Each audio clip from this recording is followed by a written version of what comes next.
Welcome to Rat Side Review, everybody. You got your host, Wayne Noon, Lou Mavs here. We got the great Harry Barnett saying hello from the UK. Our special guest today is the great artist himself, Mr. Greg Hildebrandt. And he is the gentleman that painted the famous album cover for Black Sabbath, The Mob Rules, their second album with Ronnie James Dio, first album with Vinny Appice. But just to remind you, the name of the painting is not The Mob Rules. It's called Dreams Part 1. I'm not, it's like the kind of thing, titles to me, I call it the crucifiers. I mean, in a sense too, I was talking with a good friend Keith, who works with us, Gene.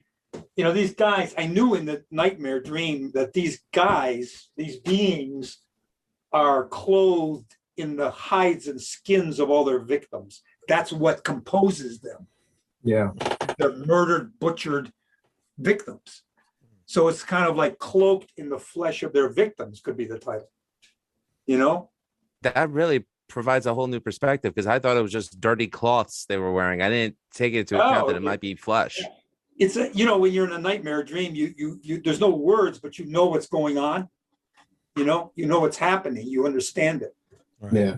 So it's like, in any event, they used it, and of course, then heavy metal used it in the animated 1981 film. Mm-hmm. The music, I mean, not the art. So I'm working with heavy metal again now, magazine. Yeah. I did covers back in the day, back in the 80s, early 80s, a bunch of covers. Yeah, that was the heyday of the magazine, which is still in publication today, which is great. Oh yeah, the new owners, man, they're fantastic. I love them. These new guys they're you guys' age, you know what I mean? They're fantastic and energetic and creative and imaginative, and they're into doing all kinds of stuff now. And they're reissuing the book's out, printed now. They reissued that my first cover, which was the girl, Angel of the Gods, we called it. She's laying in a field of calla lilies with the unicorns over her, looking down at her. Okay. And that was February of '82. They just reissued it for their 40th anniversary of that painting. So that's coming out now. That's out right now. And who are the owners now? I think at one point it was Kevin Eastman, right? He was like the no longer. Matt Medney's the CEO, who is my God, the guy's a freaking genius. I mean, he's wild and imaginative. He's a writer. He's a creator. He's a creative guy. And I work with him a lot. And Gene and I are both working with him. And he's great. We're having a ball. So we've got a bunch of stuff going with them, which is fantastic. Getting back to this iconic album cover here, I noticed there's a face in the middle. Did they add that to the album cover, or was that like the original? I did. After Gene told me she licensed it, and I calmed myself down. I said, okay, fine. They suggested it. And notice in the album cover, I got the chain hanging here. In the original painting, there's not a cross there. There's a hook, like a meat hook. Right. I was thinking more vicious, like a meat hook kind of like thing, Yeah. And they made these suggestions. They suggested a face, and then I painted the lettering on an overlay. I did that all on an acetate overlay. I painted the lettering too. And so there were little additions like that for the and there was a big, I never heard of this. I don't know, maybe 5, 6, 7, 8 years ago, when the hell ever was, fan site, Black Sabbath's guy called, he wanted to do an interview with me. And he said somewhere, well, wait a minute, hold on. Let me get, I'll show you. Mind you, he's bringing it up, not us. Right, yeah, I was going to. Oh, geez. All right, Greg. Here's the original. Here's the original. Oh, wow. So I got it heavily framed, and I'm using it here just to kind of constantly refer to. Let me set it back up here.